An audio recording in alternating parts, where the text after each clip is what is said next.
তো আজকে আমি আছি সোনামুখী সাহাপাড়া সার্বজনীন দুর্গা মন্দিরে। দেখেন কত সুন্দরভাবে দুর্গা মন্দিরে এই দুর্গা প্রতিমাগুলো তৈরি করা হচ্ছে। একদম সুন্দরভাবে ফিনিশিং হচ্ছে দুর্গা মন্দিরে। দুর্গা প্রতিমাটি নতুন সাজে সজ্জিত হবে আজকে।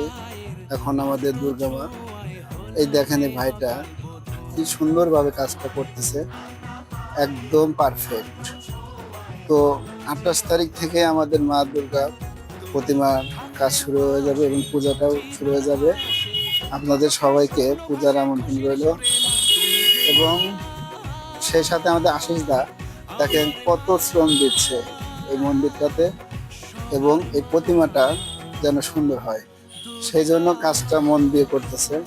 এবং রং যখন দিবে তখন দেখবেন এই প্রতিমাগুলো আরো অনেক সুন্দর লাগবে, অনেক সুসজ্জিত হবে। এই যে দেখেন এখন এটা কাজ সম্পূর্ণ হয়নি, তো হবে। তো কাজটা যেন সম্পূর্ণ ভালোভাবে হয় সে আশা রাখছি। সোনামুখী সাহাপাড়া সার্বজনীন